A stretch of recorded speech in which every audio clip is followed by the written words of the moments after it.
welcome to not Thursday Theology, even though it's a Thursday that I'm recording this, because we've changed the name. This is now going to be known as Pop Culture Catechism. It turns out that the descriptor that I used last week was quite a fitting name to begin with. So thanks to Father Fun, my friend and friend of the podcast, for affirming that it should be called something other than Thursday Theology, because chances are it won't always come out on a Thursday. And plus it's just a better name, Pop Culture Catechism, PCC, awesome name. Anyway, hi and welcome to Masters of Divinity. I'm Father Chuck, one of the masters, and I'm here in this Pop Culture Catechism, our second installment of it, to talk about something that is very appropriate for this time of year, and that is what we call in big churchy language, the Incarnation, but basically addresses the question, how is it that Jesus is God? So last week, I talked about the Nicene Creed and how the Creed gives us guidelines in how we understand what it means to be Christian, how we can define ourselves as Christian, so that term has some meaning. And so I want to go into a little bit more with that, because one of the classic creedal statements, one of the things that, one of the what we believe as Christians is that Jesus is God. How we get that is going to be part of the conversation, but this is a necessary thing, that to be Christian, we have to say Jesus is God. And so I want to talk about that and give us some ways in which we can think about it.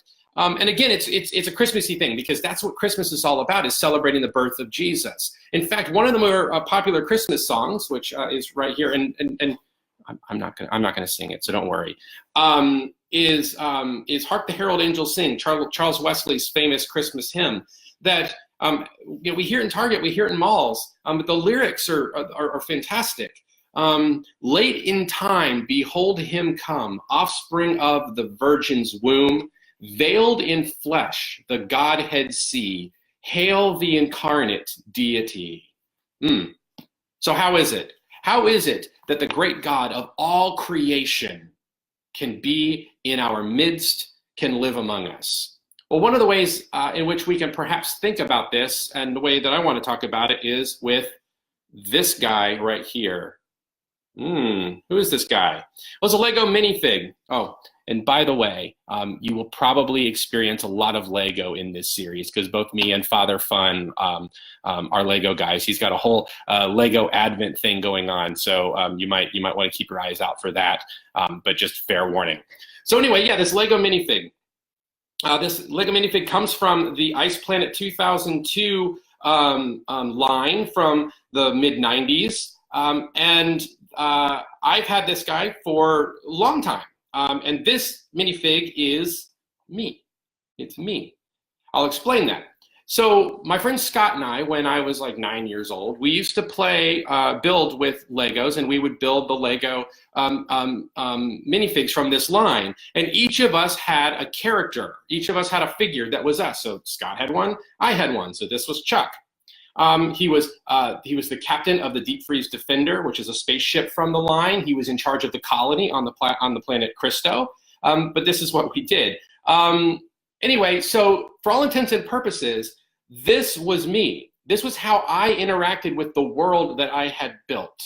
So this was my way of entering into that world. So this was me in plastic form.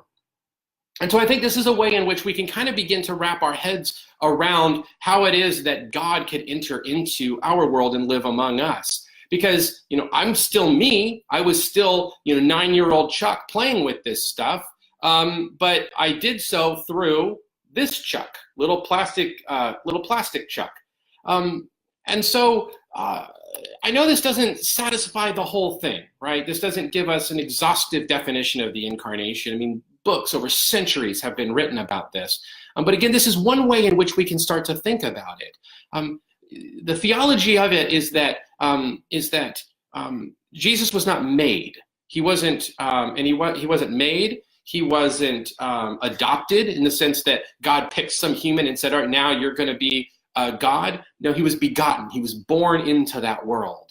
and he took on our flesh and lived among us, and interacted with us as us, so that the great God, who is still God, but could also be apprehended and comprehended in a human being, in flesh and blood.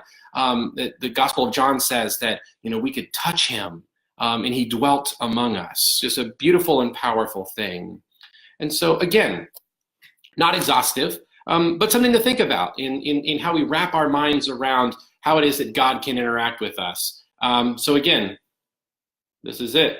Captain Chuck of the Deep Freeze Defender. Perhaps he helps us understand how Jesus could live among us, sharing in our flesh and our blood in his work of redeeming us and claiming us to be the people that God created and redeemed us to be.